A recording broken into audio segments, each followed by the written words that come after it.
السيدة الرئيس. Madam President, at the outset, I congratulate you on assuming the presidency of the Security Council for this month. I also thank Slovenia for its presidency of the Council during September.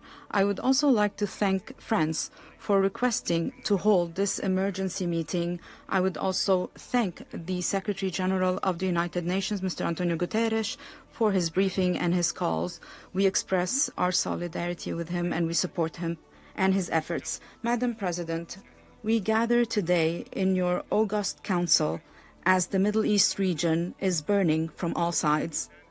Lebanon is not doing well. Gaza is not doing well, as military Israeli forces and rows of battle tanks and armored vehicles are all along the southern borders of Lebanon.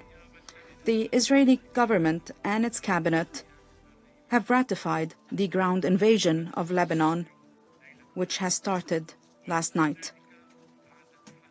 This follows 11 months of a barbaric aggression that spared no civilians, no eyewitnesses, no aid workers, no journalists, no children, no women, and no elderly. Since the 8th of October 2023, Israel has killed and injured thousands of people in a blatant violation of UN Charter, international law, and international humanitarian law, and all international norms and humanitarian principles. Therefore, what Israel is claiming that this is merely limited surgical military operations, this is untrue. The damages to civilians and the civilian infrastructure are immense. What took place in Ain ad-Dilb village demonstrates just that. An Israeli strike on the 29th of September targeted a residential building, causing a massacre and killing 71 victims, including dozens of women and children, all buried in a mass grave. This tragedy recalls previous Israeli massacres during its previous invasions and attacks on Lebanon, particularly the two Qana massacres of 1996 and 2006. Israel has reaffirmed time and again its utter disregard for international law, despite the calls from all members of the Security Council in general and Switzerland especially on Israel to abide by its obligations under international humanitarian law. Madam President, words and complaints have lost their meaning. How many times have we come before this council and warned of the catastrophic situation along the southern borders? How many times have we sounded the alarm that this war could become a regional war that includes many fronts? What is happening today, this unprecedented level of killing, displacement, and destruction, this can no longer be tolerated or ignored. The policy of putting our heads in the sand and facing a confrontation with Israel is no longer useful. The children of the south and the southern suburb of Beirut are sleeping on the streets. Mothers are carrying their children, fleeing the horrors of the destructive strikes and missiles used against civilians. Israel has intensified its aggression and its crimes against Lebanon and its capital, Beirut.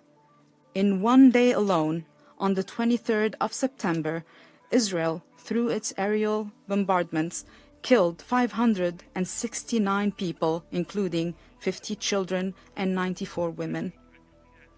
They've also assassinated the Secretary General of Hezbollah, His Eminence Mr. Hassan Nasrallah, on the 27th of September. Across history, there was never consensus for a standard description for any military, political, or revolutionary individual. And history is rich with examples of these individuals. Your council here today is divided over a correct description. However, there is consensus among everyone that confronting an occupying force is resistance. Madam President, as we have said time and again, and as His Excellency the Prime Minister has said in his statement before this Council last week, and as the Foreign Minister of Lebanon has repeated once and again, the people of Lebanon and the government of Lebanon reject the war.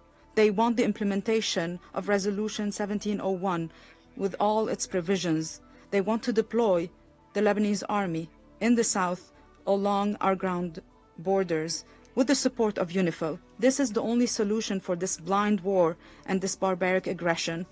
We have expressed our willingness to strengthen the presence of the army in the south, and the government has announced that it has opened the door for the enlistment of 1,500 new soldiers to comply with the implementation of Resolution 1701.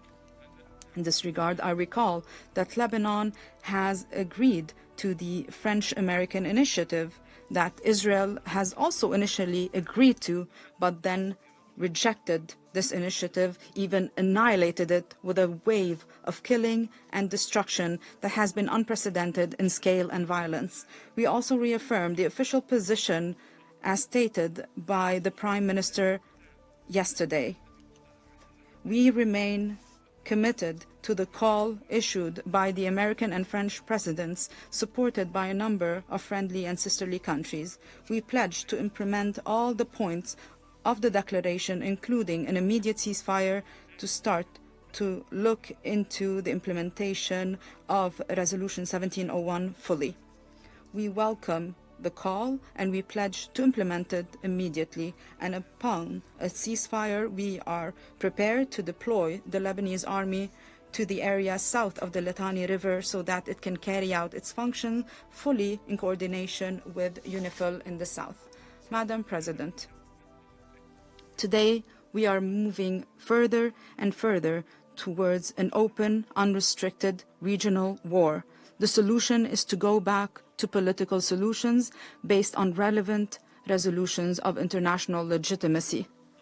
This situation will not be resolved until the full implementation of Resolution 1701, and if we only focus on imposing military solutions instead of diplomatic solutions. Furthermore, the situation in Palestine will not be resolved and will only escalate, and the waves of killing and destruction will continue unless resolutions of the United Nations are implemented, particularly resolutions 2735, 242, 338 on the two-state solutions and the establishment of the Palestinian state. The Security Council must shoulder its responsibility to prevent an implosion in the Middle East and to help us exit this dark tunnel. Madam President, Lebanon today is facing an unprecedented humanitarian crisis. Lebanon needs urgent humanitarian assistance. It is the only state that hosts 2 million Syrian IDPs, 500,000 Palestinian refugees, and we also have around 1 million Lebanese IDPs. This is an unusual precedent. We have warned before of the risk of displacement, and today we are before a humanitarian crisis with 1 million IDPs, with thousands of them on the streets, without food, without water, without medication. Therefore, we are requiring assistance to confront this catastrophe. Yesterday, in cooperation with the United Nations, we launched an urgent appeal for $426 million to respond to this humanitarian crisis. We would like to thank all those who contributed to the aid efforts, from friendly and sisterly countries, from UN agencies, and we call on all stakeholders and all countries to contribute as well. Madam President, our history with Israel has been permeated with many invasions in 1978, 1982, and 2006. And all these invasions, all these occupations that resulted in great devastation, the killing of thousands of civilians, they all ended with the defeat and withdrawal of Israel. Today's invasion will have the same result. Another defeat to be added to the record of Israel with Lebanon. The land of the South recognizes its citizens, and our citizens in the South are rooted in their land. The olive tree that you burned with your white phosphorus will grow, will blossom, and bear fruit once again, and this consecrated land will reject any occupier for however long it takes. Madam President, Lebanon today is stuck between the Israeli destruction machine and the ambitions of others in the region. The Lebanese people rejects this fatal formula. Lebanon deserves life. Lebanon deserves life. Yes, Lebanon and the Lebanese people deserve life. I thank you.